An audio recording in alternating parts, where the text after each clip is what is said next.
All set? All set. If we could do the pledge of allegiance. I pledge allegiance to the flag of the United States of America and to the republic for which it stands, one nation, under God, indivisible, with liberty and justice for all.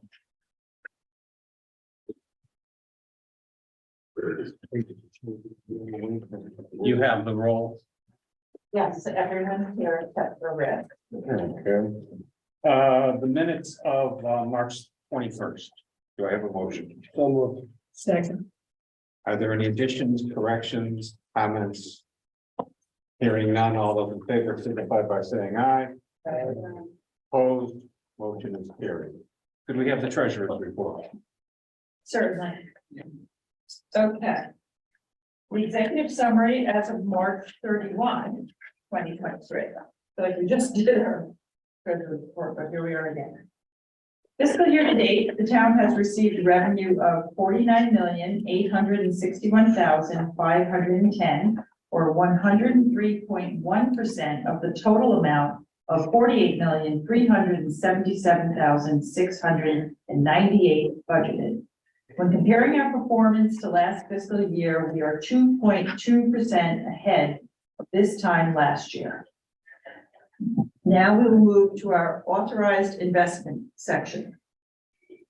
As the end of March, the town had $32.3 million in its bank accounts. In the last month, the STIP rate increased slightly to 4.79%, and today it is at 4.94%. I have been actively reinvesting our treasury bills as they have been maturing, along with the advice of our Morgan Stanley bondsman.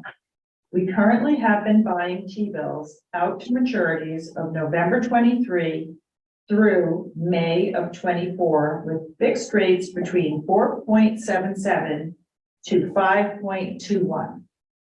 Our short-term cash management bond account with Morgan Stanley is achieving very advantageous rates currently, and our strategy is working. As you can see, we are earning 4.60% currently, and the ARPA money is earning 4.68%. Does anybody have any questions on that? All right. Okay, very good. So then we're going to move down to the pension plan.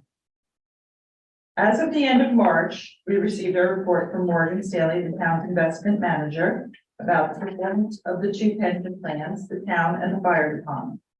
The town pension plan is up 7.81% fiscal year to date versus its benchmark of 6.78%. Over the 3-year horizon, the town plan has returned 10.78 versus its benchmark of 9.87. The fire department pension plan is up 7.51% fiscal year to date and has returned 10.62% over the 3-year horizon versus its benchmark of 9.87%.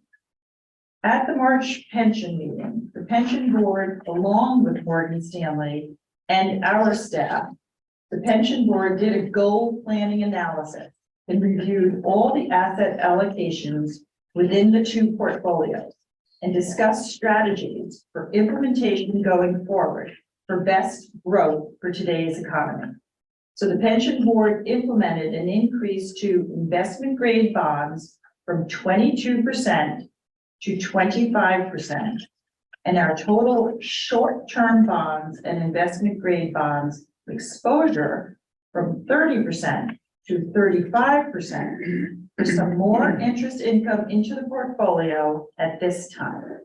Yields on bonds, as you know, are the highest they have been in more than a decade, and they provide the pension plan with a reasonable return and cash flows with an assumed rate of 6.75% and the ability to lock in rates at around 5%. Our investment advisor is recommending that we increase slightly our exposure to fixed income in the pension plan. Do you have any questions on that? I didn't hear what you said about the bonds. Were they all short-term maturity funds? So in the pension, they're going to be laddered short-term, between 1 year, 2 year laddered plans, like similar to what we're doing for the town. So that the RRC, we will keep them to maturity and get our fixed income. Okay. So it'll be good for the pension. And then we have another allocation to just investment grade bonds, right, for the Barclays Act. So we have Barclays Act and then a shorter term piece. We have 2 bond pieces. What was the second piece? Barclays Act, Barclays. investment grade bonds. Investment grade bonds, And Barclays, maturities on that, the average maturity? 5 years, goes out a little bit longer, so those are longer term bonds versus our short term bonds. Thank you. Ian. So overall, the treasurer's responsibility is to oversee all the monies belonging to the town. So as of March 31, we had a total cash balances of 32.3 million. Total pension balances were 26.8 million, for total assets under management of 59.1 million. Then we'll move to page 2 of the treasurer's report, showing the revenues broken out in more detail. It's a quiet March. Tax revenues were 528,881 for the month, bringing the fiscal year-to-date total 47,900,418, or 102.3% of the amount budgeted for fiscal year 23. In terms of local revenues, the town collected $686,802 in local revenues, or 103.1% of our fiscal year 23 budget. Any questions? Okay, thank you. I don't know. I should ask the treasurer or the finance director, but we've collected 119% of what we estimated from the state of Connecticut. Are we anticipating any more, or should that be it? Yes, we might get a little bit more. Let's see. Well, we might get a little bit more, but our estimates for fiscal 23 were about from like CCM. Yeah. So from CCM, when they like with the governor, whatever the budgets are, they'll do a breakdown of what they expect for your town. And 550 seems like it's been the number for the last 3 years. So could we get a little bit more? Sometimes we get money and we're like, oh, I guess they must have had a good month at the casinos or something. So we'll give it back or something. But Looks like we haven't received our second half of the ECS. We received 65,000 Yeah. today, and that's at 130. So that'll definitely come. I have that in my estimates for going forward. And then, that's probably the only piece. We'll probably get another 65,000 in the state. Thank you. Oh, where did The revenue that's generated from the Harbor Management Commission from moorings and docking, where does that go to? it goes into an off budget account.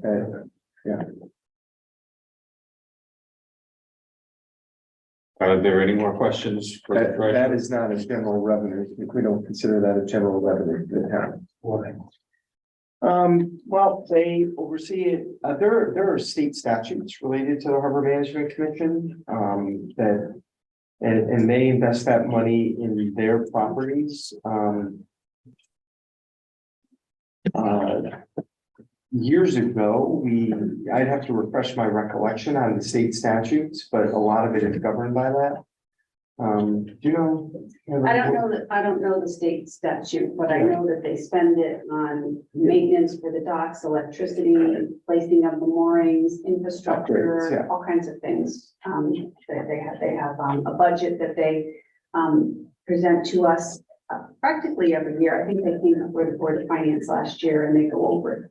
Maybe every other year they update. So typically when they want to do a capital expenditure, they do tell the Board of Finance or come to the Board of Finance and say, we intend to spend X number of dollars on dock replacement and From that account? from that account. Yeah, we had that last year. Yeah, Yeah. and they have something out to bid right now. I was just talking to Bob Murphy and Paul Connolly over at the Cape. And they feel like their infrastructure is in very good shape. I've talked about some kind of bigger projects that they might want to consider at some point. Depending on where they want to invest their money, but I don't want, like we've talked about, I have talked about with them kind of off the record, some transient docks maybe down at Saybrook Point, and it would be the Harbor Management Commission that would install those, and that would probably be a relatively expensive project. Okay, the finance director. Okay, thank you, Mr. Chairman. I'm going to start with surplus projection. As the treasurer just reported, so far, we are $1.5 million in revenue above budget, right, as we sit today. If I look at what came in between now and the end of the year last year, it was $850,000. That would put us at a $2.3 million surplus. I think it might be a little bit more than that. Because on the revenue side, 2.3 million on the revenue side. Because our interest income is really killing it. Last month we took in $85,000 just for 1 month. We still have 3 more months to go of that. So I do expect that our surplus on the revenue side is going to be about 2.3 million to 2.5 million. I assume that expenses are going to come in about where they were budgeted. If we look down to section 1, we're through 3/4 of the year, about 75% of the year, and already spent 74% of our budget. We spent 35.8 million of our $48.4 million budget, so we're right on track. I don't see anything unusual. I have a very quick report because not much has been going on except for the budget, and I know we all want to get to that soon. On page 2, in terms of cash flow, the general fund between revenues and expenditures was a negative $3 million. It will continue to draw down between now and the end of the fiscal year. In June, we'll see some advanced collections. In terms of capital funds, we spent $143,000. That was $101,000 went out for the town camera system, and the other $40,000 was to grant-related engineering spending that took place. The reserve funds didn't really have any movement. It's plus $20,000. We're starting to clean up our year-end accounts, and some balances that we didn't use were transferred back into capital and non-recurring. And in terms of non-major funds, down 161, again, usual suspect. Pension plan was 121,000 outflow, and again, was 45,000 outflow. On page 3, we have absolutely no changes to our capital account, so nothing happened there. And then finally, just on the last page, I just want to go over some accounts that may go over their budgeted amount. As I said, we're really pretty good. About halfway down the page, insurance 415700. We're just, a couple $100 over the budget at 100.1%. Overspent, that is pointed out. We've actually paid our 4 quarterly payments of insurance, and so if we have any deductibles or anything else between now and the end of the year, that might add a little bit more, but I don't expect that it's going to go much over where it is at this point. Is this just funding that we pay to CERMA? PERMA, yes, Yeah. this is just for our liability insurance, liability and property insurance, and some other cyber insurance and flood insurance, deductibles, things like that come out of that account. So what insurance went up? Pardon me? What insurance went up? Versus the budget? Yes. I think it's coming in as expected. So we've made our 4 quarterly payments. What I don't know, sometimes is like how many deductibles that we would have to pay. It's $500 here, $1,000 there. We might have a couple more between now and the year end. So actually it's right as expected. So I don't think there's anything unusual. It's just that it's over, and it's probably is going to go over just a little bit more. Economic development for 17300 is probably going to go over. We have a change of position in mid-year, ARPA, some other duties and things like that. Well, we also, we hired a new person. Hired a new There were a person. few more hours in that. Right. Yeah. To get the candidate that we thought was most appropriate for it, and I think that's worked out well, and that is reflected in the 24 budget, but that is probably the main reason. It is the main reason, yes, but it's gonna go over. Yep, And then way down at the bottom, 450505, other parks. That's over now, and we're not done with the fiscal year yet. I don't know, how much, it will go over from this point, probably a little bit more. And we did increase our budget from 68,900 to 71,000, so, not a lot. I mean, everything's right on target. There's those couple of things, and I will be posted every month if there's anything else that looks suspect, but, I think everything is in good shape. Yeah, and what's pushing on the other parks? Is that activity in the parks? So that's probably maintenance, and, we've seen a lot of, increases in general maintenance costs associated with the chemicals and lawn mowing and the services and things like this. I think the general cost of, taking care of the parks is going up. yeah, we could ask Ray. Is that all parks and fields, or is that just? All of our parks, so recreation has 4 budgets.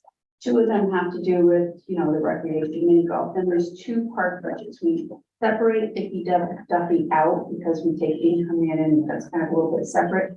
And then every other park that we have is wrapped up into other parks. So I don't know the names of all the parks, but all of them are in there. I'll reach out to Ray and see what he anticipates for the rest of the year. How's the cave doing? Great. Yeah. I think they're right on.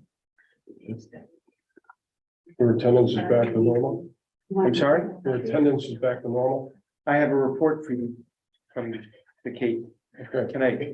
Based on parking, it's like, you're clear of that. So, We have the road show. Just in general, I mean, that's right. no, I have this all-time record that I anticipate this year. Right. Okay, are there any other questions for the finance director? Do you have anything else, lady? That's it. Okay, then we will move on to the budget discussion.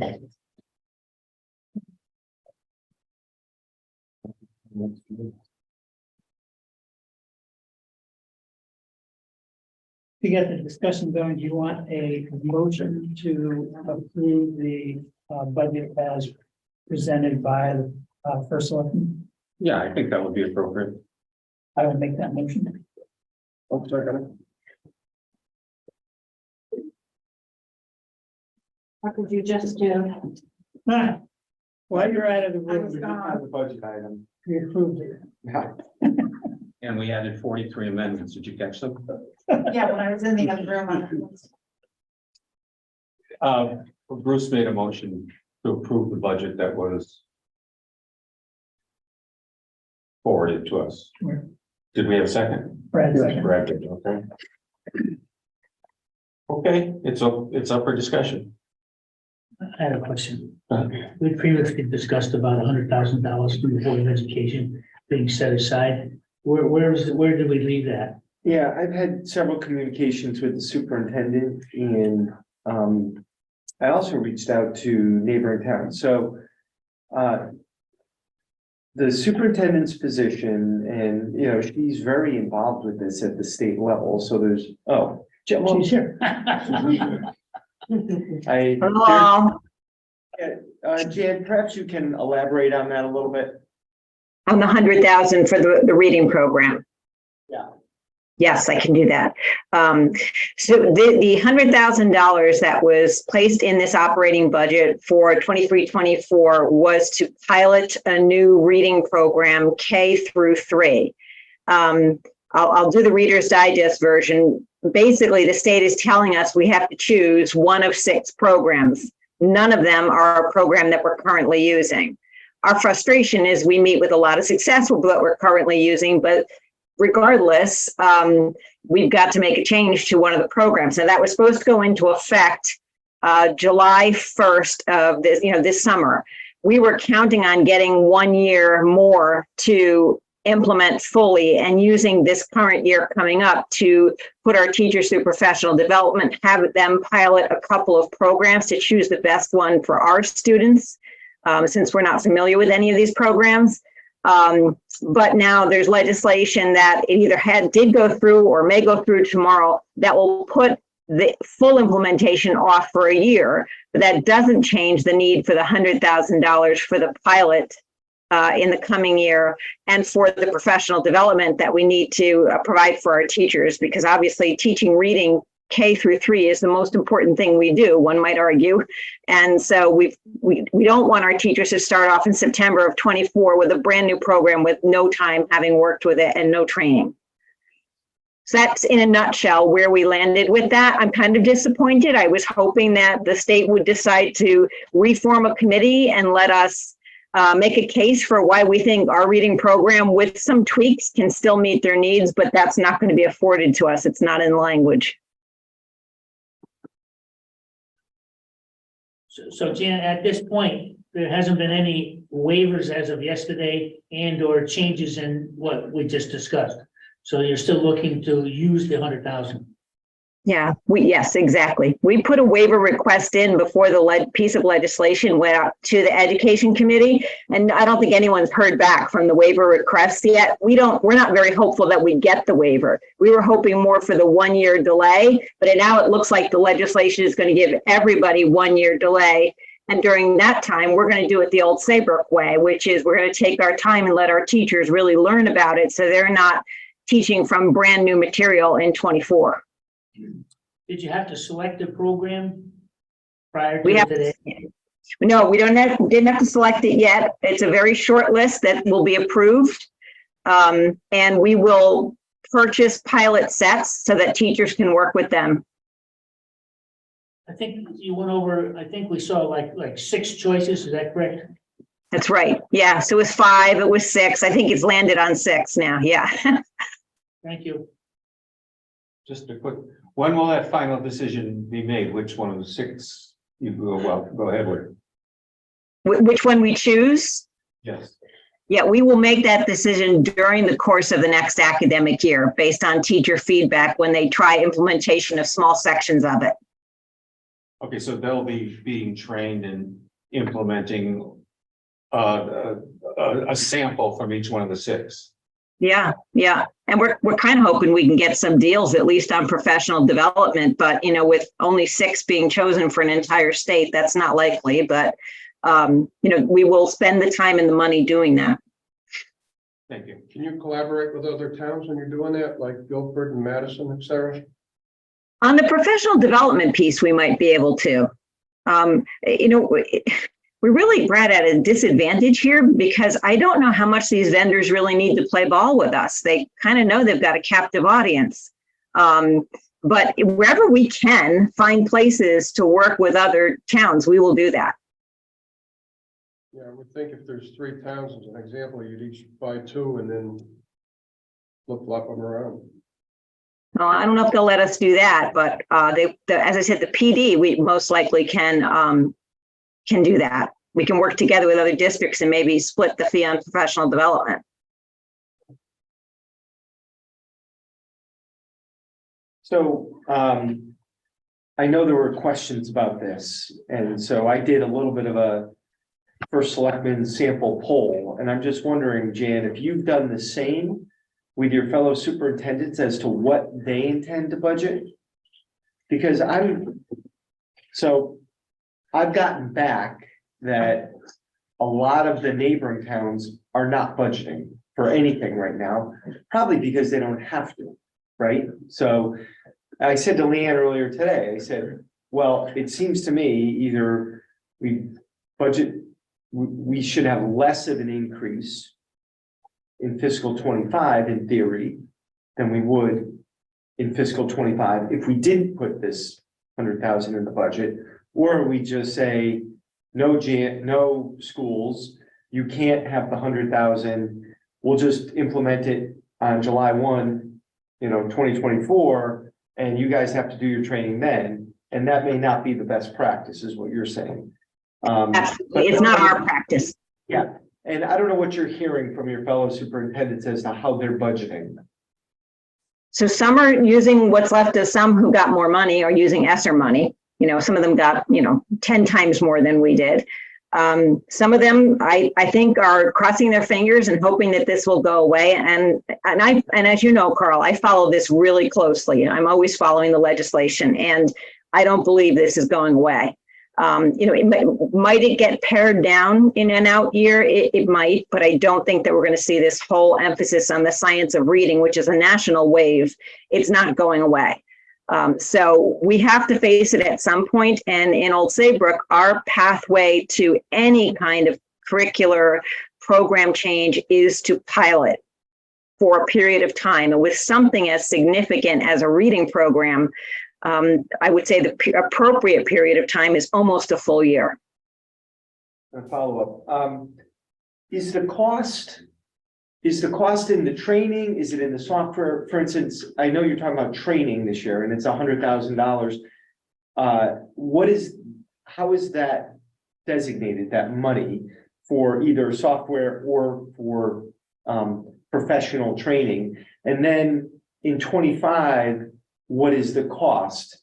And is it strictly for the software at that point, or the hardware, software, service Program. as a system, or in Right.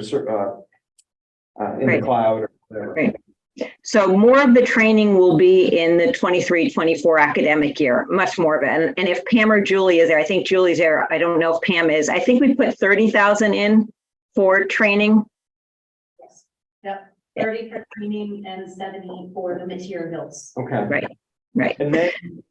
And then go ahead. And then Because remember, this is a specific group of teachers, just our K-3 teachers who do that fundamentals of early reading that we need to be training, plus the ancillary staff, the reading teachers, special ed teachers who work with that population.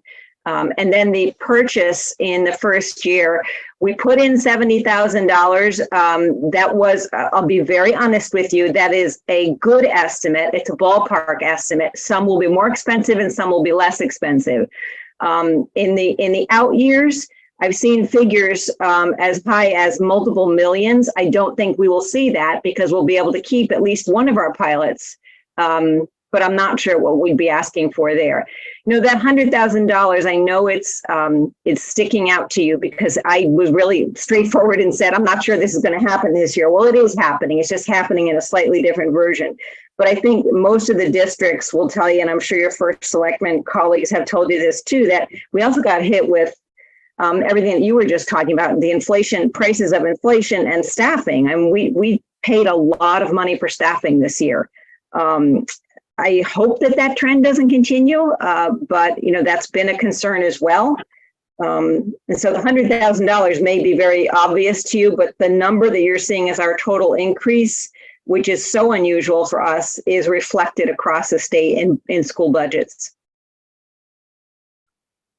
but in fiscal 25, what would you see the expenses being tied to this program? So I'm going to go out on a limb and say, depending upon which one we choose, it could be anywhere between 300,000 and 600,000. What happens if you don't do the program? If we don't adhere to the state law, Yeah, I don't know. I wasn't looking forward to being the test case, but I mean, they always threaten you with the money. They can take your money away. And I think the biggest risk to us, since we don't get that much money from the state and federal government, is the liability component. So if you have an advocate sitting at a PPT saying, well, the reason why this child can't read is, Old Saybrook Public Schools didn't adopt an approved program, I think we'd be putting ourselves out on a limb and exposing us to unnecessary risk. even though our scores are so great right now. Yeah, but do we have problems with certain populations? Then we need to see better scores with certain populations. We do. But overall, our scores are fantastic. So my case that I made to the state was, and I I met with a senator and the representatives in charge of the education committee. And I said, let me focus on the students who are struggling in my district. Let me focus on that population. It's not the population that's necessarily going to benefit from a complete change in the reading program. It's a population that needs specific help. But I don't carry enough power to make that move.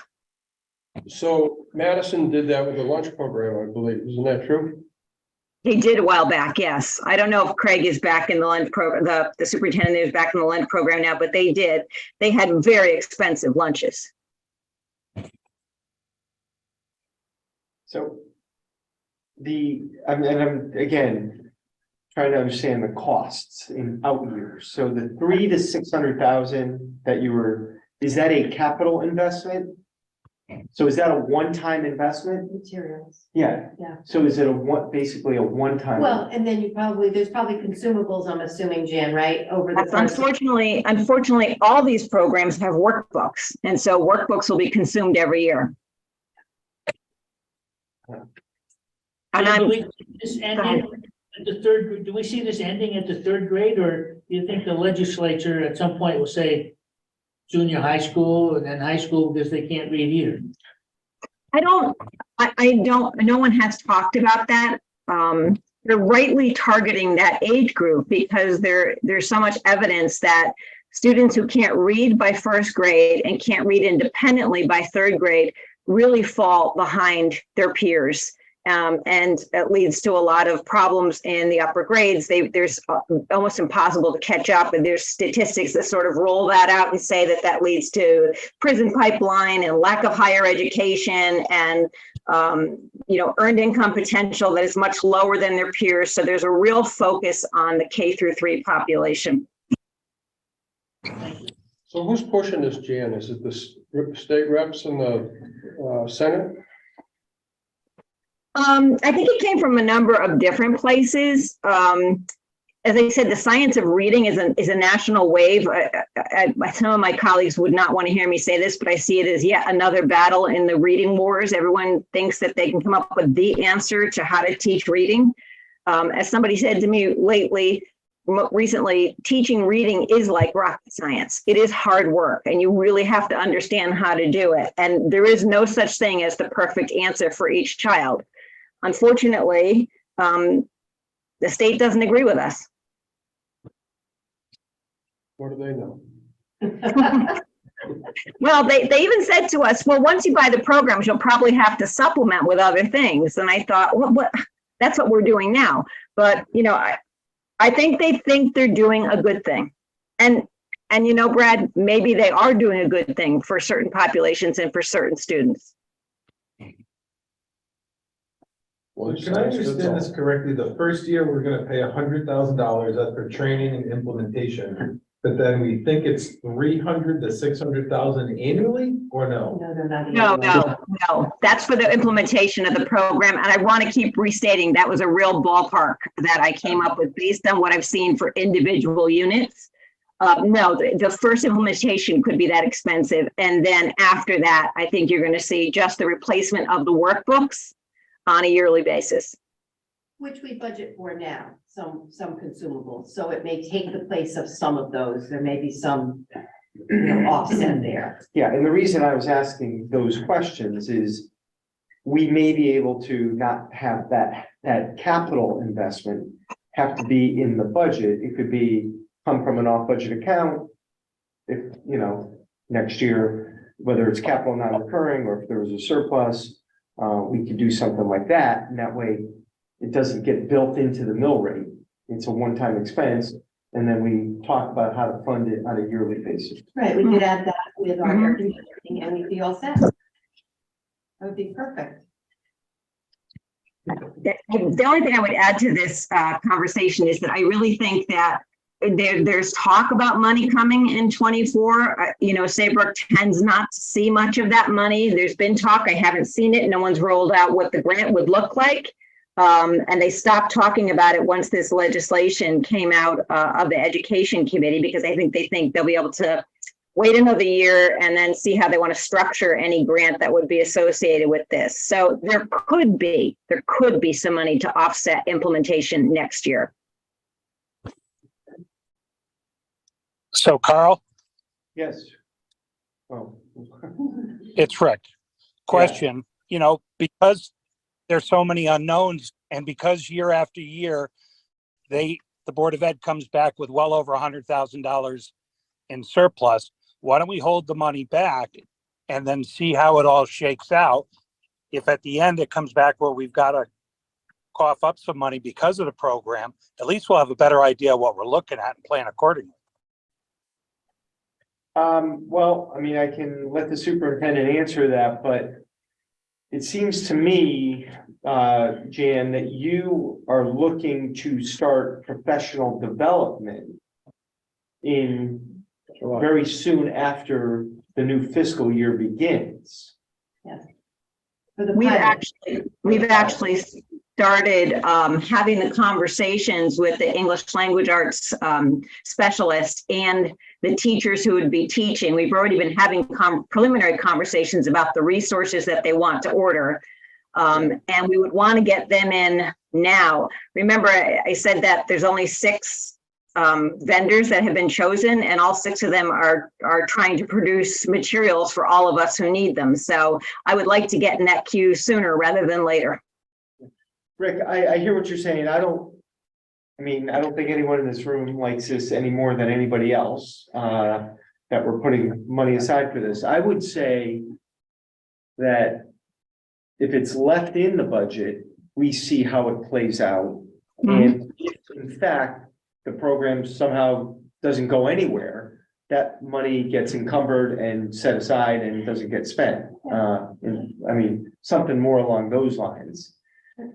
Because it sounds like it's, and I've been tracking this a little bit too, it sounds like it's relatively, there's a very high probability of this occurring. The way I understand it, the $100,000 is probably pretty much going to be spent next year. It's the $300,000 to $600,000 that we're not sure. Right.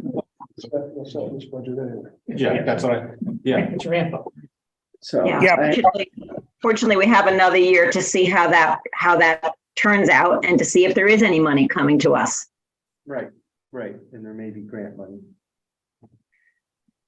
I mean, if this were all a capital investment, I'd say take it out of the budget, let's fund it from the surplus or something, but it's not, it's training. And, there's a little bit of capital investment. I had another question about a different part of the budget. Board of Finance or Board of Finance, Board of Education? Not on Board of Education. No. Does anybody else have any questions for Board of Education? Yeah, I would just like to get something clarified from our last meeting. The $250,000 grant that you said was not totally confirmed. Do you have a backstop for that in case half is not? Yeah, so we have the project fully funded with those 4 pieces that we talked about. One of them being the money It's you over $2 approved. million. I understand that. But there was one grant that you said you didn't have total confirmation. Right, we still don't. They still haven't released it. We still don't know. But our thinking was, if that money, if we did get that grant money, it could go right back into the pot of money that you released to us to finish this project, the 250,000 or 243, whatever it was, last meeting. That was in that capital plan for air conditioning. That finished the project currently. And if their money's come back, it could go right back into that pot, that account. Okay. And the other thing I'd like clarification on section 2, page 28, where you had the 1.469 million grant, there was a line underneath that said you get $900,000 annually. If you want to look Hold at on, it, I'm pulling it out. it said, I'll read it to you. I happen to have it. It says, these one-time grants, and they're referring to the 1.1,479,000. It says the Yep. one-time grants are issued to address very specific needs, which are outlined on the graph. And it's defined by the State Department of Education. The allowable activities are in very narrow categories Yeah, for one-time initiatives right? as a result of the ongoing COVID pandemic. A point of reference, our normal grant allocation Mhm. are approximately 900,000 per year. Right, And at the last meeting, I brought that up. I didn't have it referenced in print. And I didn't get a real good answer as to the 900,000. so those are Do the you get grants, 900,000? those are the grants that we get each year that we spend, and they go towards, a lot of them are IDEA, which is special So you education. did get it. We That do, was the question. yes, we do. Okay, and I think this reinforces my idea of outlining what you get on a separate initial page so that it can be looked at totally by everybody. So it knocks down, you show where you're putting the net grant money in initiatives or any other thing that you're using. Because it's a little, So those would be our, there, we have how many, 7, 8 grants, 6, 7 grants in a given year. Some of them are very tiny. Our larger ones are IDEA, which is a special education grant. And Well, in that 900,000, as well as what I spoke to at the last meeting. Yeah. Which is our federal grants, like she mentioned, title grants and IDEA would also be our excess cost reimbursement grant. So that's a separate state grant that isn't. It's a reimbursement, so it depends on our special education high cost expenses. So in our daily spending where we have off-budget grant accounts with the town, we think of those grants as the federal grants, but the total 900 would include what we get reimbursed for excess cost would be the ECS, the educational cost sharing, which goes directly to the town, and you see on the revenue side there. it gets applied to our budget, however, as an excess, as a revenue in the year in which it is expended. So that is a bit different from the grants that Pam was just explaining to you. By state statute, when we expend, so we budget, we have a student who is placed in a program, we budget 4.5 times our per pupil expenditure. It could cost us well above that. That's the piece that gets reimbursed to us. And by state statute, that gets added as an additional appropriation in the current fiscal year that it occurs in. So at the end of the year, this year happens to be probably the least amount of reimbursement we've had, which is a good thing. It means that we don't have a lot of outplacements. We're going to get a little over $100,000. Typically, we see $300,000 to $400,000 in reimbursement in that grant that gets added as an additional appropriation in the current fiscal year that it occurs. So that 900,000 is based on kind of historical information of that grant I'm just talking about. And on a steady basis, I think it's closer to maybe 450 total in the federal grants and the title grants. We'd be happy to give you a breakdown of what those are. But I also do have a note for next year for the budget book that you had requested a slide that outlines Yeah. all of that. I mean, you can always outline that ECS as an estimate. I mean, they're all Right, really estimates. right. So, Well, Right. it's But at not, least you give ECS it- is different. ECS is in the town budget. It's excess cost, I think you're referring to. yeah, So those are our Oh, high cost ECS is students. Yeah, excess cost. I don't want. I still have to try and make sure when I'm talking that I've got the right, because one's Okay. ECS, one's excess cost, and they sound very similar, Right, so. no, I've had that trouble in the past. Yeah, no, it's, Thank you very much. there's a lot of acronyms that get confusing for sure, but we'll be happy to, to Okay, make that thank happen. you. So how are you doing on this year's budget? So, we have, as Jan stated, we have some, deficits in, salary accounts. And we know that, and we've been, we do our projections, so we know that early on, as we hire people, we track it. And so therefore, we look for any areas within the budget that we don't need to expend.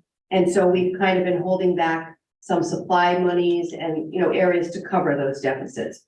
So it's a balancing act for us because, between that and special education expenditures, they can really vary in any given year. And often we can't predict exactly what will happen. We hope that this year, so far, like I said, we're holding other areas to cover those deficits, so we should be fine.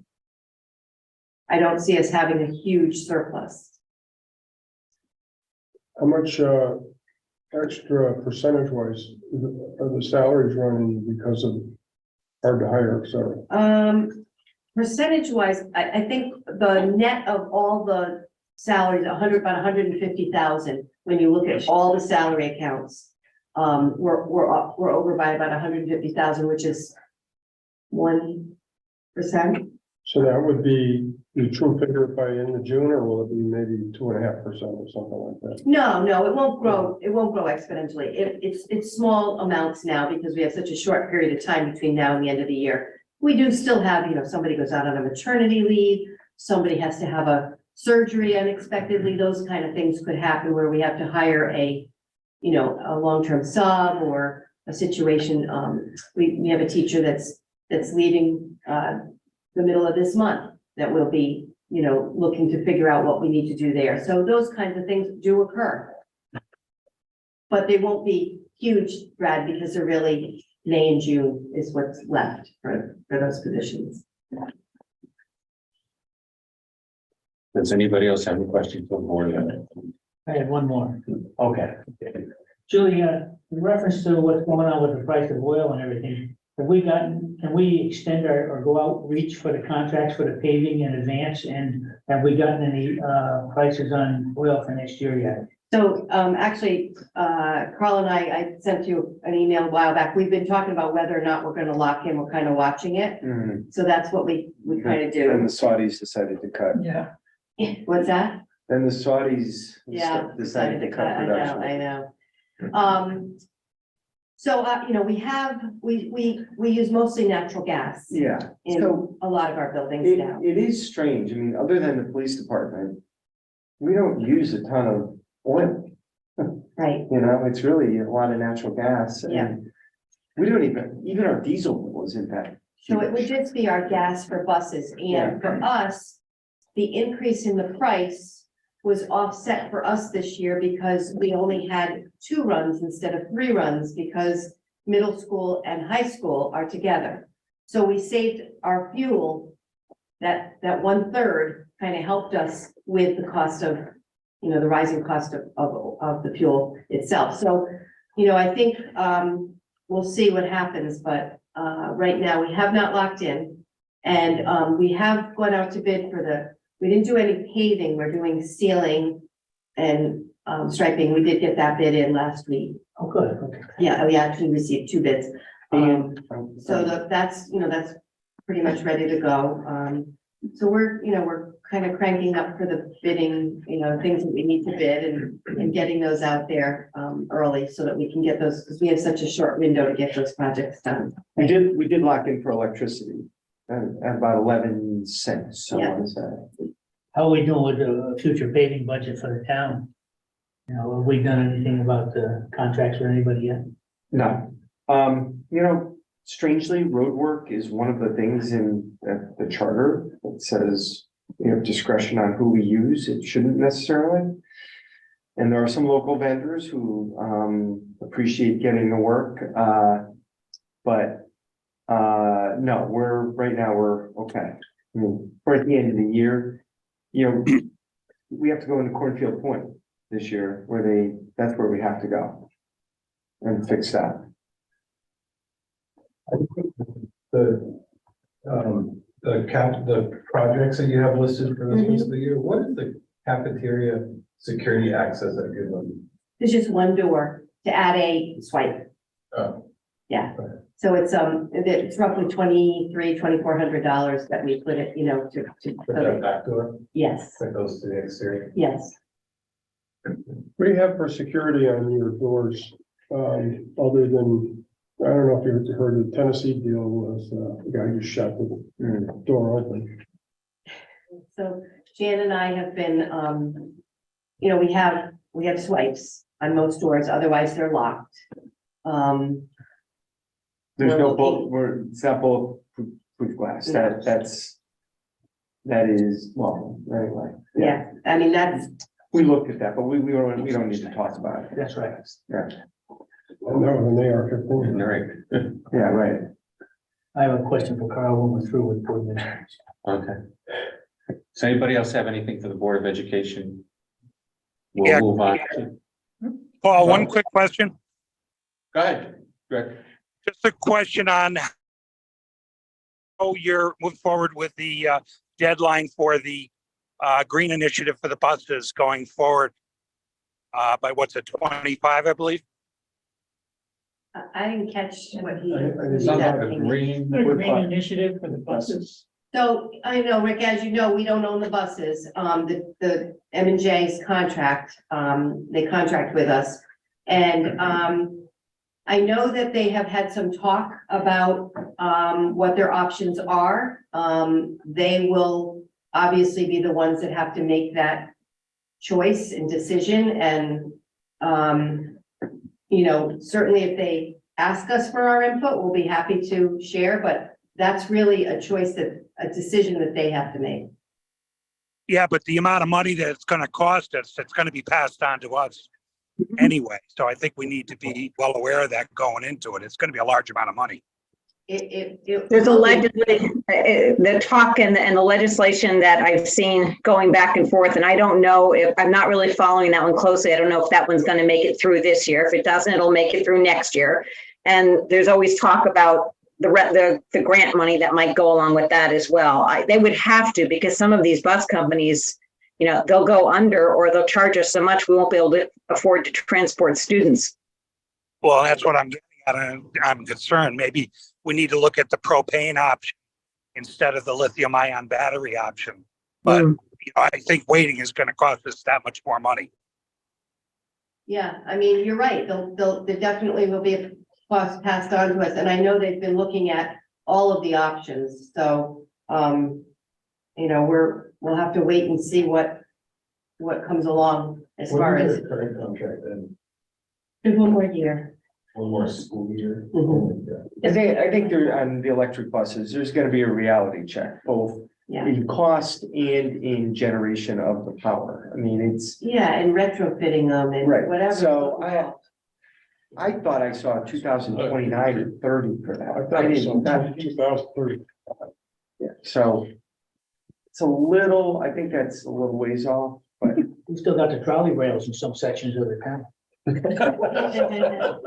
You know, maybe, you know, right up. looking back, they were. That's how you can tell Main Street needs paving. Yeah, that's exactly right.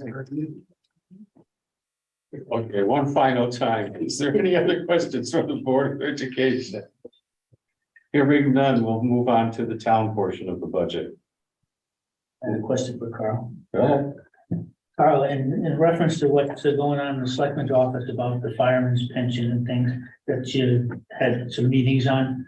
And then auditing.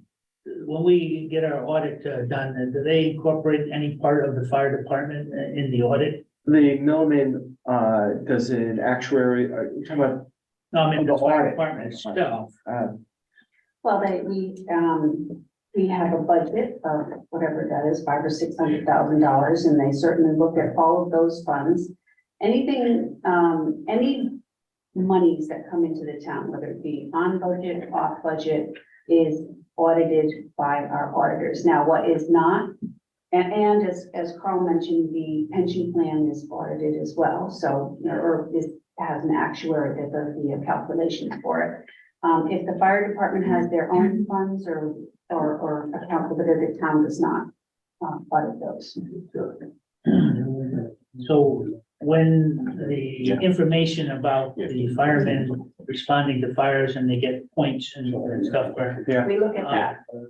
Yeah, we do look at that. who supplies that information to the town? JT Dunn. Is that information audited? comes from the fire department, comes from the chief and the officers, yeah. It is not audited, Okay.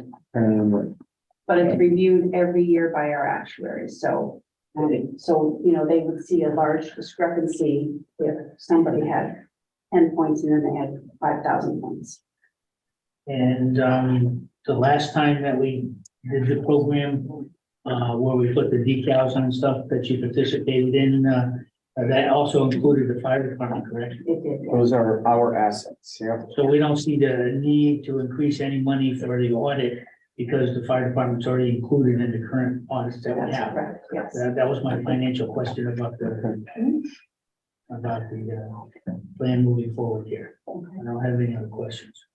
Okay. So I'd like to make a motion that, we, cut the fire marshal's car out for 45,000. I don't believe it's necessary this year. They only got 65,000 miles on the car and he just had extensive work done to it, new tires, new brakes, et cetera. Air conditioning, yeah. It's already a motion on the floor, it'll get loose. Yeah, but this is an amendment. Yeah, so this would be amending. This will be amending the budget. Yeah. I need a second to the amendment. I'll second that. Any discussion? Hearing none, all those in favor of cutting that line item, signify by saying aye. Aye. Aye. And can I just kind of ask the official question? We don't actually eliminate that line item, right? What we're doing is we're modifying the Board of Selectmen's budget. We're reducing it by 45,000. We're giving them direction as to where we want that 45,000 to disappear from. But we're not in a line item cut mode, right? Right, not in a line item. I mean, that is from the capital non-recurring account, so. Okay. That's where that is for named projects. So there is a capital line item, 4,900. And that is comprised of many things. So the motion is to reduce the 4,900 by 45,000. Yeah, that's right. Okay. And But not specific like electricity or, things like that. But that is a line. It Right, is part of it your is. 4,900 Yeah, is and- a line item. and therefore it would, that's where it would end up. I think on the town side of the budget, we have line item, we can adjust line items. We can't adjust the Board of Education. We've had this discussion in the past, I can bring it up again, but we've talked about department reductions, not line item, because line item can get very ugly. Yeah. So wait, on the ayes, I just want to make sure, I wasn't sure who voted aye on that. I think that's all. I need to. I think it was unanimous. Was Rick also? Yeah. Yeah, I heard Rick. So everyone except No, John? No, you were not. You're an aye or you're a no? No, Okay, you're the only one though. Alright. Okay, so you wanna buy a little car? No. Yes, yes. Okay, so Mr. Chairman, if I could have a moment or two. So I have both a process issue and a substance issue that I'd like to raise. At the last meeting, I reported to this board about the communication that I had with the Department of Police Services on Department of Police Services budget and requested that response in writing. Leanne was nice enough to answer a number of the questions at the meeting, and on those questions, she couldn't answer. She did respond. I believe that was sent to all of us. And we had more information in a subsequent phone call, and I very much appreciate that. But not all the questions got answered as a result of that. The chief has offered to meet with me instead of responding in writing, and I'm being clear, I declined. I've offered to meet with him once the budget discussion was completed. And that offer still stands. I'd be happy to meet with him at that point. So why do I want answers in writing instead of a meeting? Well, there's two reasons. One is I want to create a record for this board that I can share with this board, and that if we have a meeting and it's one-on-one, that's information I'm taking away individually. I come back and I report to the board. It could be, I could be misinterpreting, there could be a variety of things. When things are in writing, they tend to help against any misinterpretation. I think Leanne's email was very good in that regard. And so, and also, we end up getting good information. If you all read what Leanne put together, we could see that what the impact of the contract negotiation around extra vacation days was. We're now, we've jumped now from, relatively small in that holiday replacement line item up to $55,000 in the budget. I don't begrudge that at all, because I think the idea of creating some work-life balance for particularly our younger patrol officers is a good idea. But I think it's important for us to understand the financial implications of the decisions that are made. The second reason why I want it in writing is that, people process information differently. Some people are oral learners, and some people like me are visual learners. If I go into a group, like Carl and I were just across the way at the Cape, go into a group and somebody is introduced to me, in about 10 minutes, I will probably have forgotten that person's name. If that person has a name tag and I see the name tag at the same time, I remember it. That's who I am. I understand that. And so that's why I like things in writing, because I really like, that's the way I process that information. And although I shouldn't have to justify why do I want something in writing as, an elected official asking for information, I just wanted to make sure this board knew I wasn't trying to do anything untoward in that regard. Just to add that you weren't doing anything untoward, he forwarded all the questions to me and told me that he was going to ask them.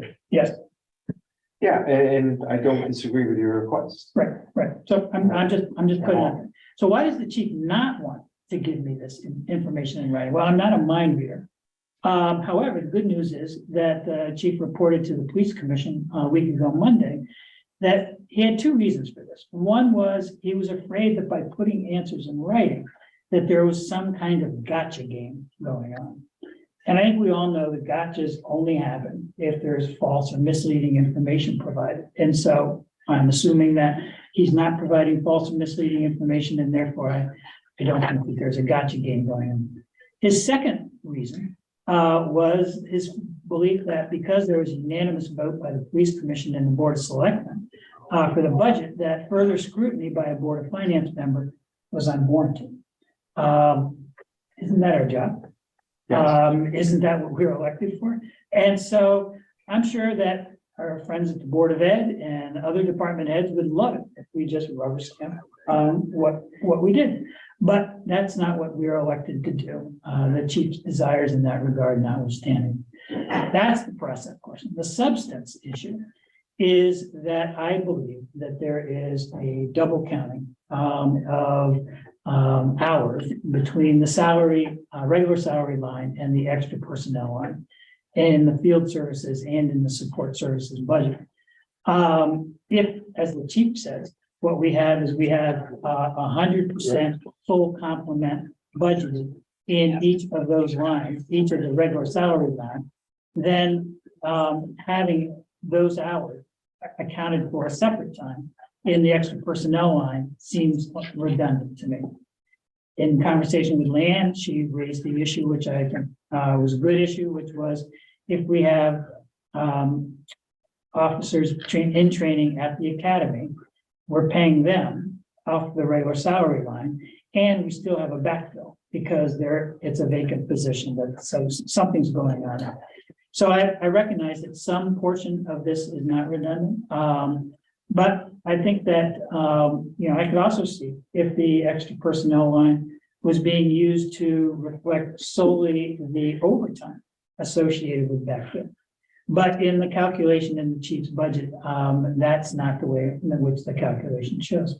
So I'm guessing between us, there is probably somewhere between $50,000 and $100,000 in redundancy. It's probably closer to 50, but who knows? I don't have the information. So I'm not asking tonight for a change in the department's budget. I'm not looking for a vote to modify the department's budget because I don't have the data needed to be able to make that judgment. However, I wanted this board to know where things stood. And the fact that I do look forward to working with Leanne and the finance department at the year end to get a better handle of what this is, so that as we prepare for the budget next year, we can all talk about this with data and with good information. But going back to the process, I think it's a bad precedent to allow any department head to choose to not respond to an elected member of the Board of Finance in a way that member has requested. As such, I'll be writing to the police commission with a full explanation of my concern and offer a formal complaint.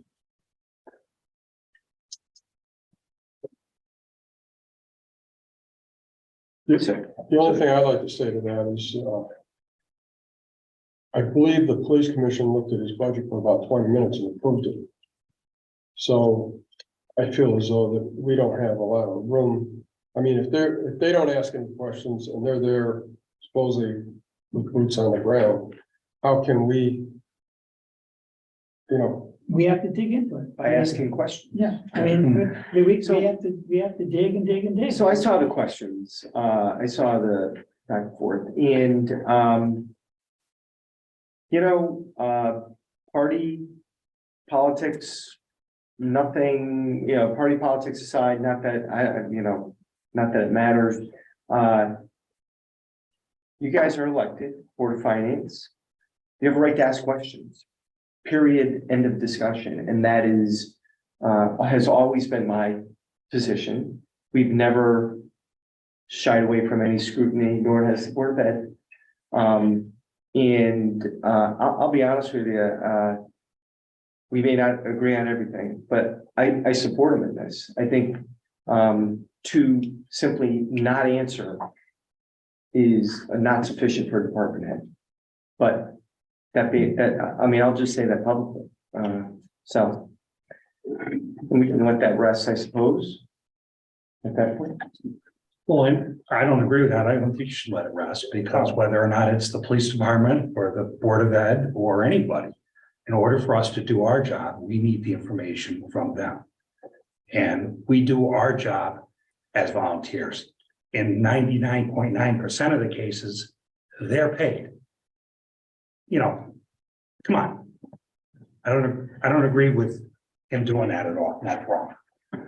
And as far as I'm concerned, personally, hold his budget until he answers the questions. I mean, seriously. And then maybe somebody will do something about him not following the rules. one other recommendation I'd like to make is the fire marshal had asked for $3,500 for car repairs.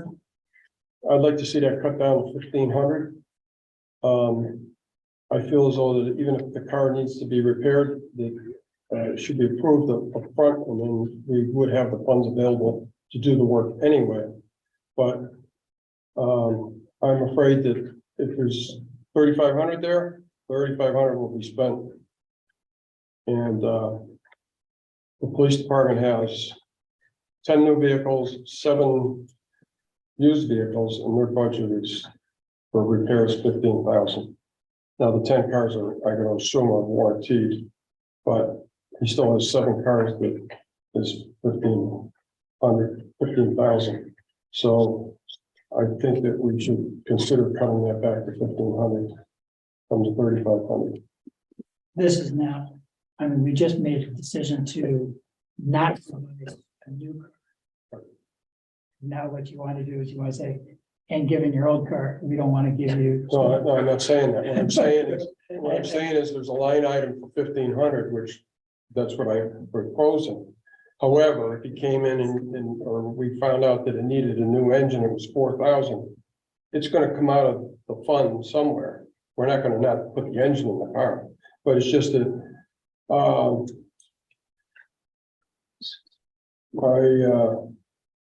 right. So the motion is to reduce the fire marshal's budget by $2,000. right, May I say something? yeah, sure. So vehicle repair in the fire marshal's budget is $3,000 at present, and you said you wanted to reduce it. The $1,500. So Yeah, I'm is it, sorry, it's so is it $1,500. $1,500? Right. So that's the motion. Right. Is there a second? Clarify that. Do we have a second to Brad's motion? I'll second it. Okay. Is there any further discussion? Does anybody want to say anything? Well, what was his true expenditure last year? It was above that. It was, I have it in a different sheet, hold on.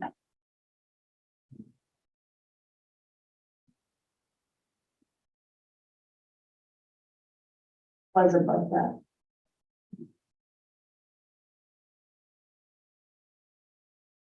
I guess my concern is, if it's gonna be monitored closer, I don't have a problem with any dollar amount.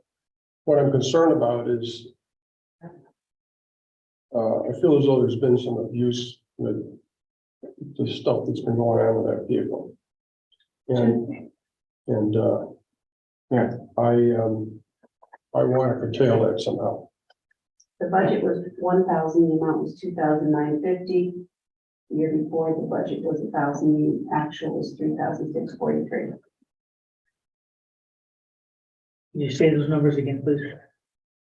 Budget for last fiscal year was $1,000. And the budget was 1,000, the actual was 2,950. And the budget for the year before was 1,000, and the actual was 3,643. But he stayed within his overall budget altogether. Yes. Yes, Okay. A set of tires is $1,000 for that car. What's that? The set of tires is $1,000 for that car. I know, he's put And at 4 sets. 500. $1,000 for my car. He's right. But I mean, He's put 4 sets on it. He just put them on a couple months ago. I do know those vehicles are chewing up the tires because they're heavier vehicles and they have to go with the He school just put them tires. on in January 29th. So.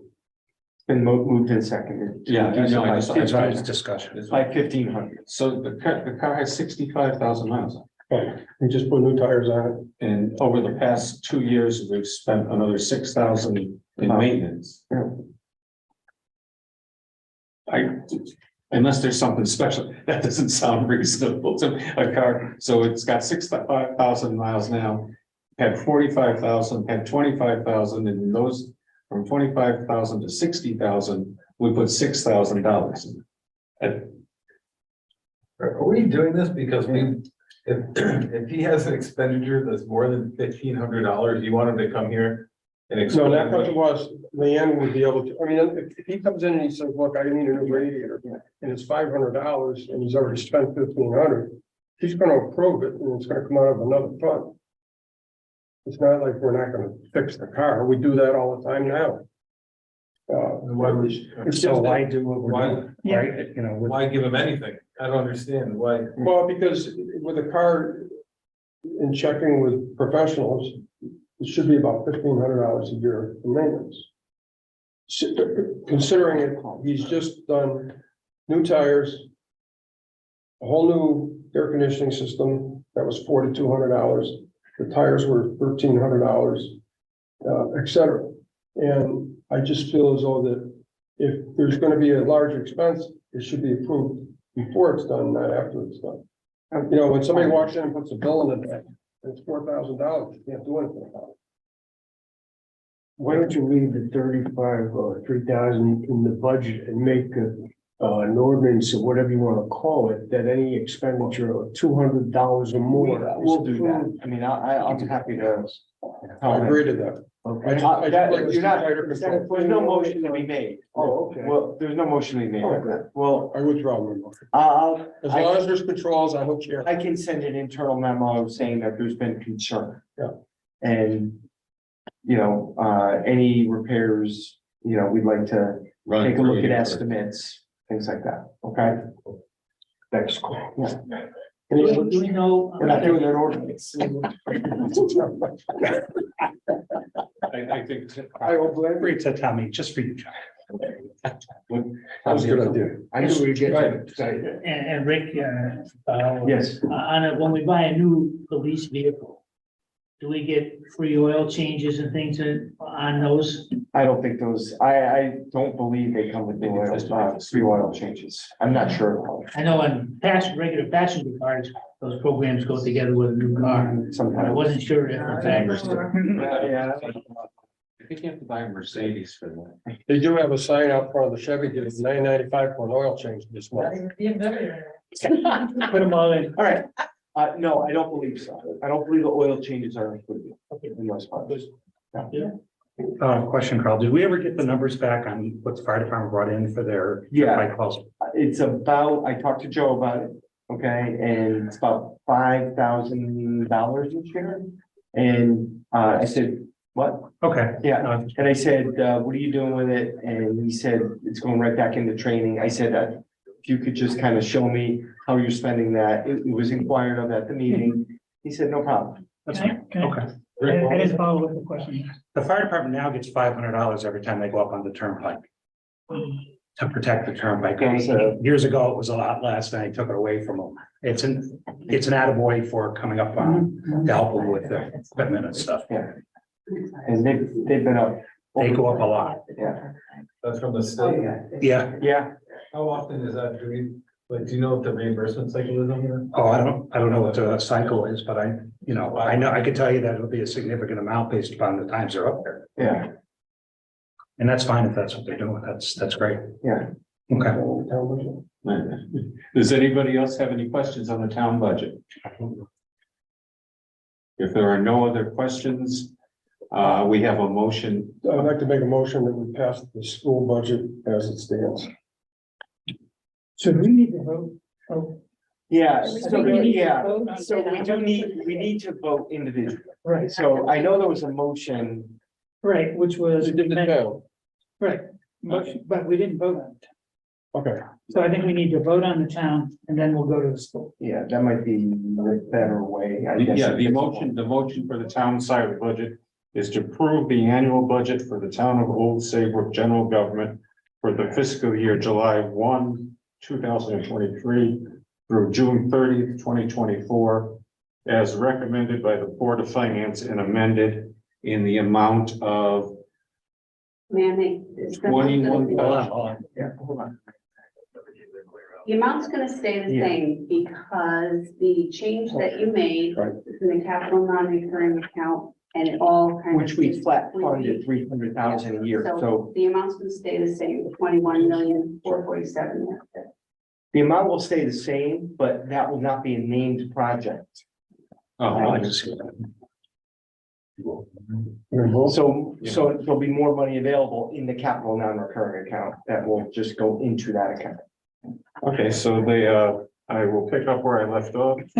As recommended by the Board of Finance, the amount of 21,447,238 as follows: general government, $18,375,394, and debt service, $3,071,144, and move to this budget to the annual town budget meeting, which will adjourn to referendum.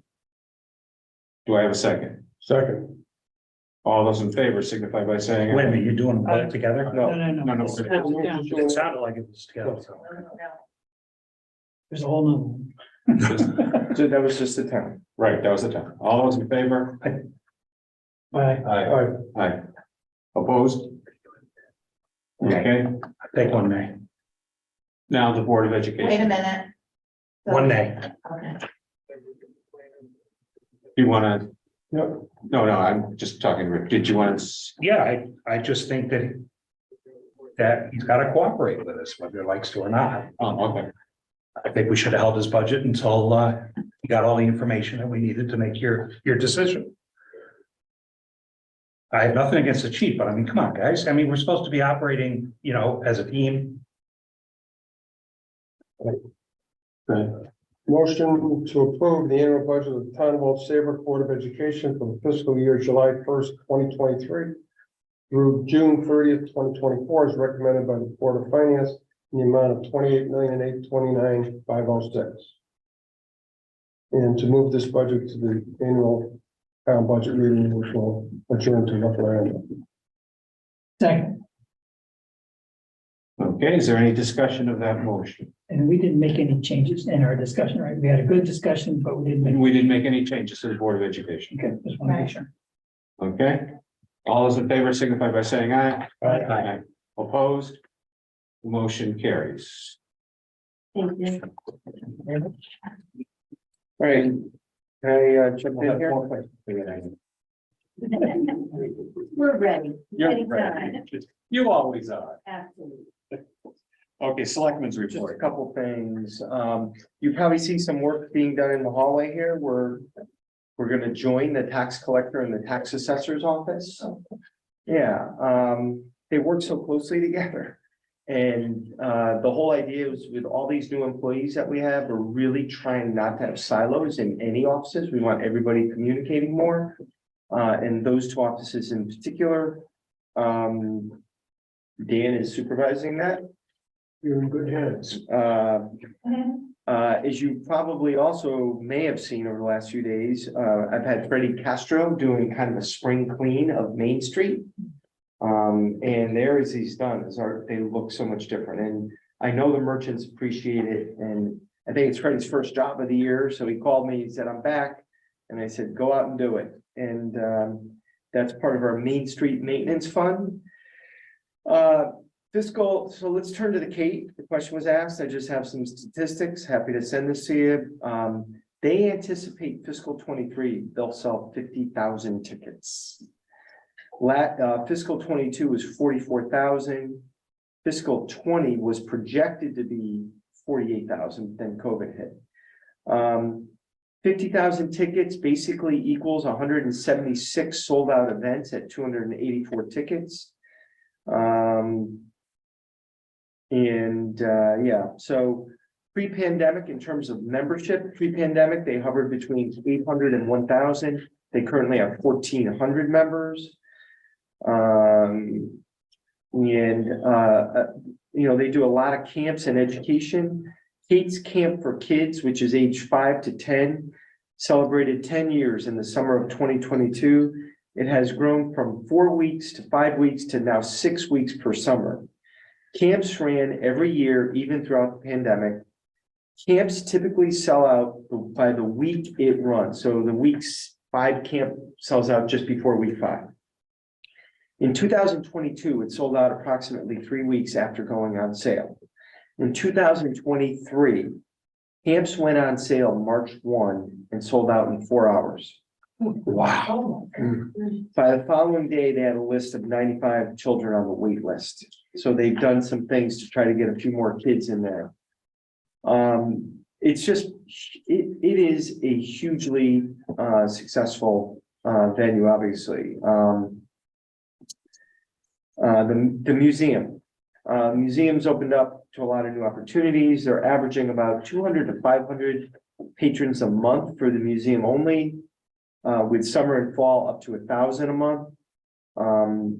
They're doing programming through the museum. They're one of the few art centers that is performance space and museum. And the museum has also opened up new funding streams and donor interest. We had a road trip. I don't know if you guys know that we did a road trip masters a few years ago. There's a show on, I think it's on the Discovery Channel. It's 2 guys, they travel on an old 60 what Cadillac. Yeah, It's a great Brad car. would know, I'm not a car guy. And basically we paid for them to, this happened like 2 years ago, paid for them to stay at Saybrook Point Inn. They came here and they do features on the town. They did Saybrook Point Inn, they did Lips Oyster. So what we did is we invited, Jennifer tried to drum up some interest in the business community to say, hey, we're promoting business in our town. Look at our, we did this little television show a few years ago. We premiered it on the big screen up there.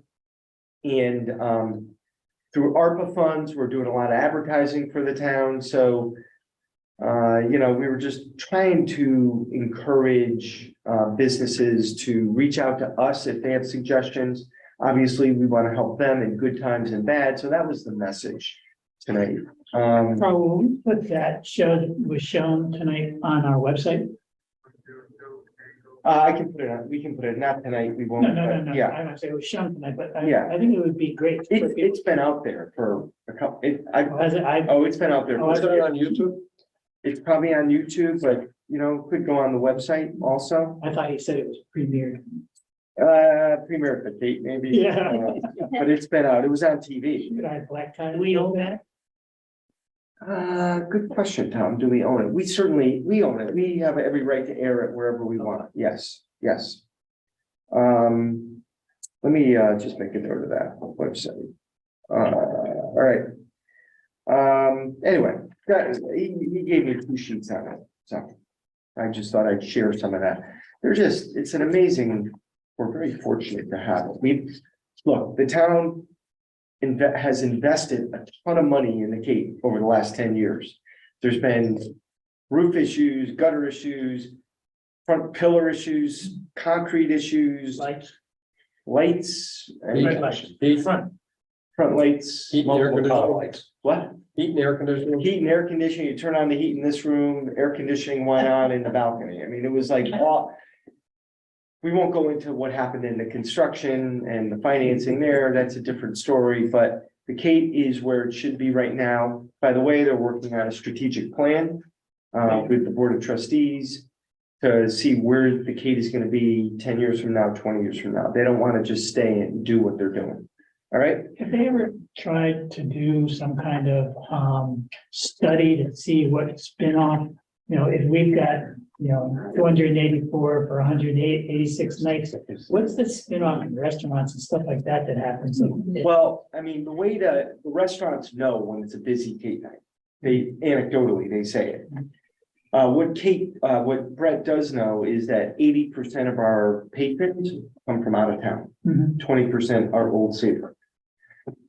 So in terms of, and there are, and you probably know this, there are ways to quantify arts numbers and the impact in the community. I don't have those numbers here, but I'm sure Brett has those numbers handy in terms of the millions of dollars likely that it throws into the regional economy. Because those numbers are out there. It's just like tourism dollars. For every dollar in tourism, you get $5 back. It's like. So that was the old Saybrook, Connecticut downtown driving tour? No, I don't think so. This is Road Trip Masters. Road Trip Master. So I want to touch on one other thing. We have so much going on with Jeff Jacobson right now. Last year, I called Jeff to the office. I said, I want to keep track of all the projects and where they are and what are we doing. And so I emailed Jeff because there's so much going on. I emailed Jeff last week. I said, hey, what's a good day to meet? And it coincidentally was today. And I went up to his office at 10 a.m. And we went through 1, 2, 3, 4, 5, 6, 7, 8, 9, 10, 11, 12 projects. Of those 12, 8 of them are potentially grant funded projects, grant bond, whatever. Jeff said to me today, we have never, ever had this much going on with the town of Old Saybrook. This is the busiest we've ever been with the town. It's good and bad. Last year, I needed extra engineering funds put into the budget. This board granted it. And we asked for additional money to be set aside for grant-related projects off budget that we've accessed a little bit of so far this year, about 25,000, not all of it.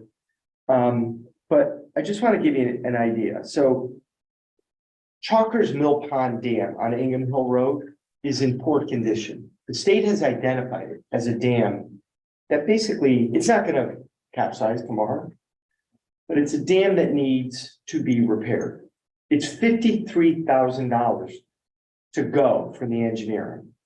They asked me the other day, should we proceed? I said, no, I don't have the money. And it's about $250,000 for the repair. I think the repair money is easier for me to access in the capital non-recurring account than it is for me to pay for design. We're gonna make it through the year, but we have the Route 1 sidewalks from Ocean State Job Lot to Elm Street.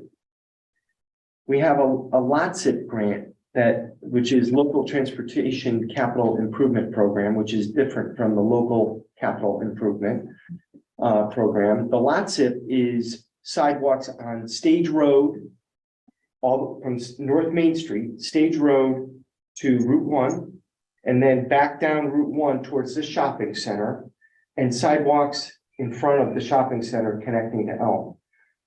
The money is allocated to us through the LOTSIP funding. They're not ready to fund it yet because this is a regional grant and you wait in line.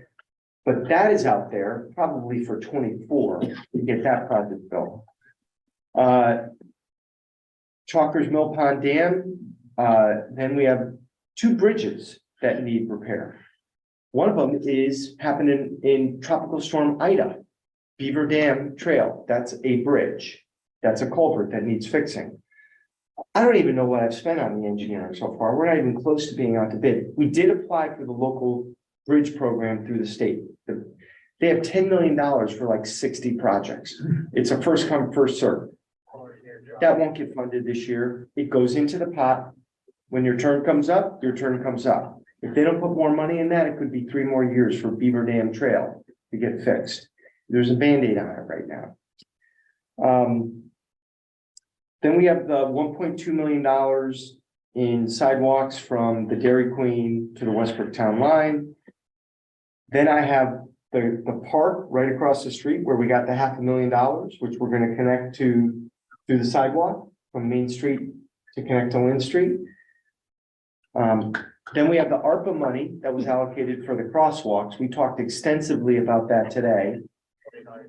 And then we're looking at a project to put in the hopper for a future grant, which is to connect the sidewalks from Staples up to the Henny Penny to kind of complete that, because you're kind of left in no man's land there.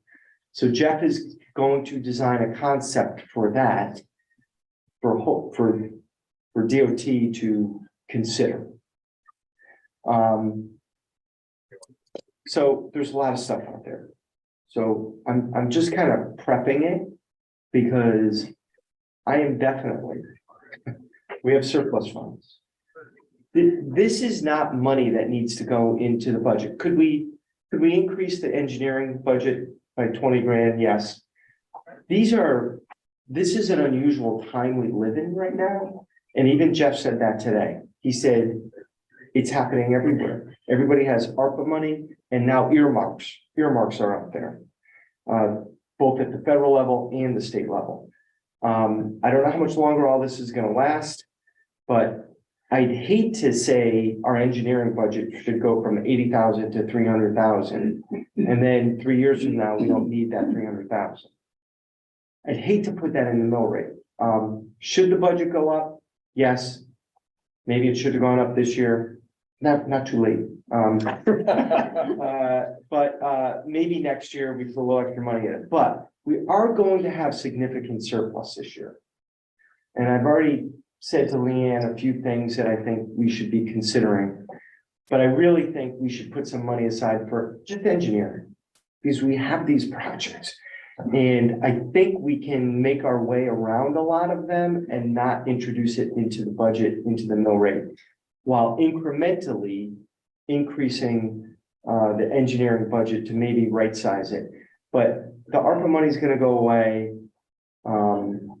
You know, some of the IIJA money is going to go away. We did a press conference yesterday with Senator Blumenthal to talk about IIJA money for safe streets for all. I would hope to apply for some of that money for the sidewalks on the crosswalks on Main Street. Talk to the senator about that. So it's out there. I'm just saying there's going to be a significant surplus this year. I'm probably just going to come back and say, look, put some money aside for engineering. Why not? If we can do it from surplus money, we're going to have to put some money into our rainy day fund. We figured about 350,000 to keep it at 18%, 17%. It's no exact thing. Did you get permission from her yet for this? What do you want? You know, if that's 350,000, we have a $2 million surplus, you know, let's put the money to good use. I mean, there's other projects and, you know, anyway, those are my comments. I'm not trying to belabor this at all, but I just want to throw it out there. Priority level on those I was projects? gonna ask What's that the question. priority level? And you probably Because I don't know need, what I think should be number yeah, one. probably don't need to answer tonight, but I think particularly coming in for more money, being able to understand the priority. Yeah, I'll put it together. I'll put a priority list together. So, the lots of money, the sidewalks up by CVS, if we don't do those projects, when that money becomes available to us, we get thrown, we won't see it till 2031. That has been, actually, that project has been fully designed for 4 years. We're just waiting to get us funded. And we're in line, we compete with Middletown, all the way down to Clinton. So, but we're about to fall in line for the funding. So that's out there. I mean, I can do some of this for you right now. I really think we just should go ahead and do the engineering on the dam at Chalkers Mill Pond. I mean, it's been sitting there. It's I think a B class dam. I think B is poor condition. I need to get that designed.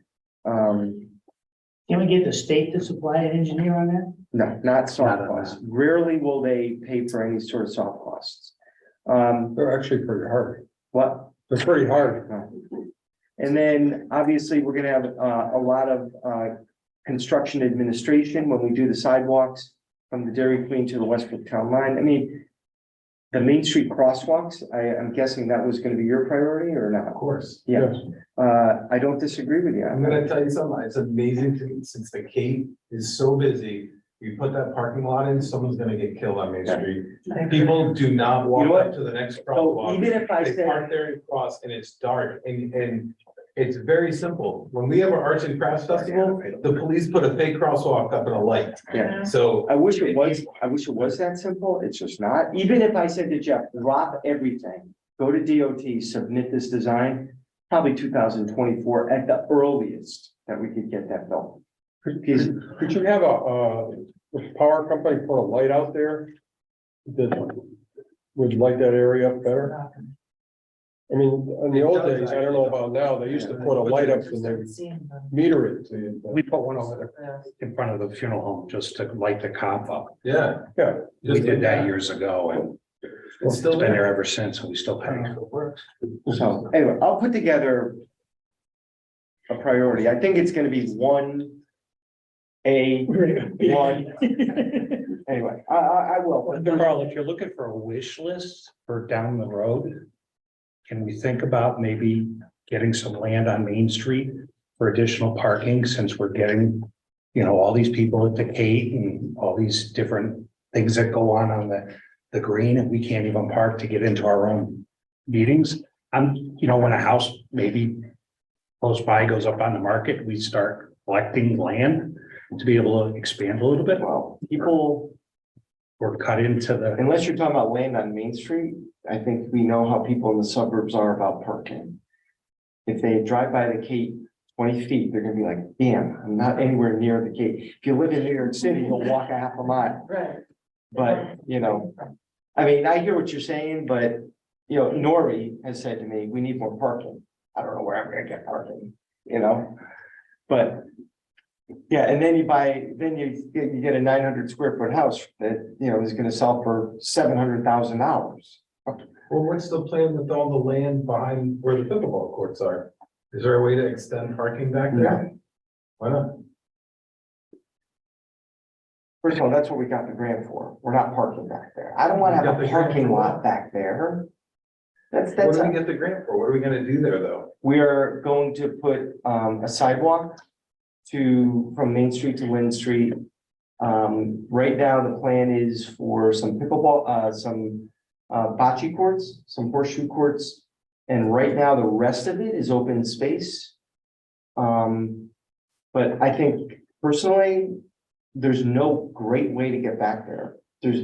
First of all, there is no way to get back there. There's one lane that you can get back there, and that is between the River Mart lot and the pickleball courts. And you can maybe get one lane of cars there. That's it. There's no other way, unless you come in from the St. John parking lot, which they would never allow regular traffic.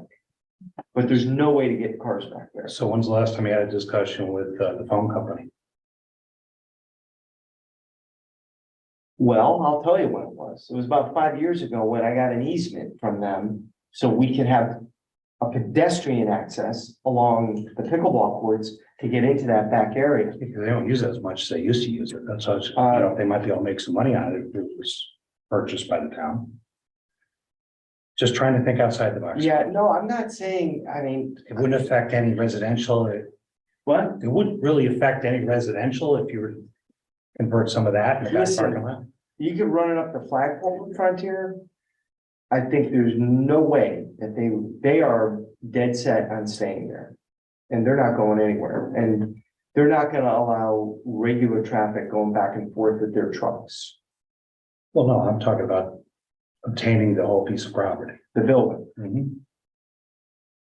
How about the land that belonged to, I can't think of the guy's name, used to be on the police commission. There's a large piece there. You want to tell them or you want me? Ernie Sparrow. Ernie Sparrow. No, that's all right. Well, that's not available. I'll explain to you later. Yeah. Thanks, Rich. Chicken. No.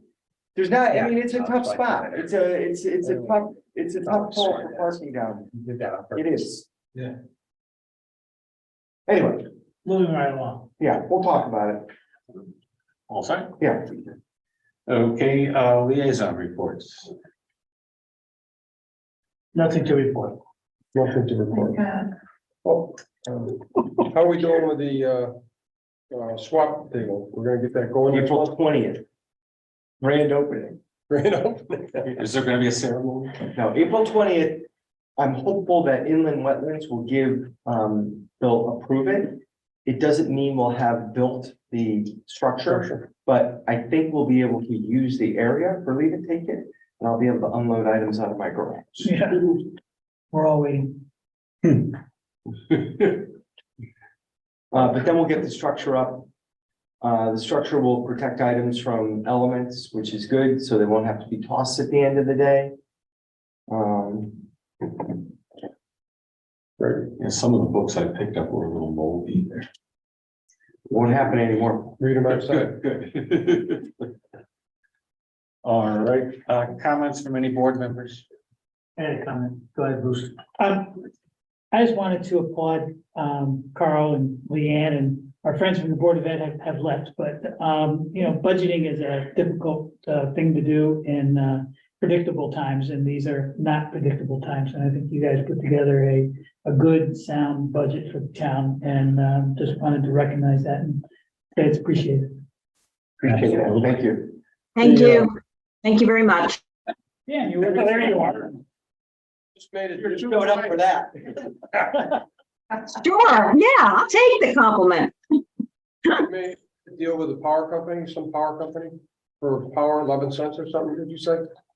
Who was that with, if you don't mind me asking? Constellation? No, No? any, And how long was it for? it's for about a year and a half. 18 months? Probably a good idea. I can think of I have it. in an email. It's not Amgen, it's like, I can't think of it.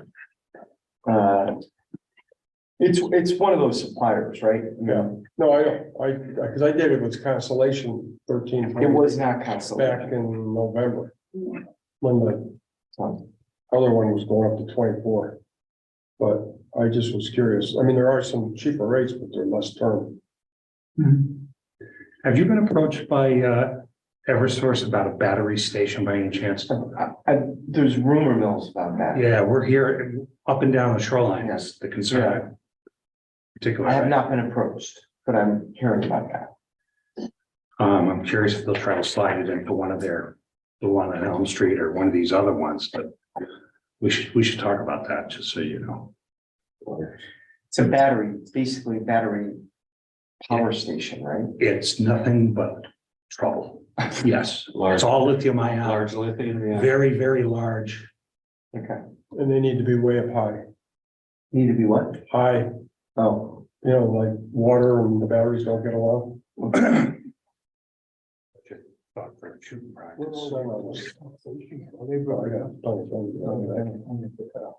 Okay, the chair has no comments. Can I have a motion to adjourn? Did you call it the public comment? I just wanted to, we have a member of the public with us. Oh, there is? Oh, I thought that was Larry. I'm sorry, my sight is negative. Is there any comment from the public? What does that, what, can you read it? Tony Benoit Tony did not appear to be. Just wanted to make sure that a chance was offered. Okay. The second bit of I made it. I know you did. One second. No, I'll second. that.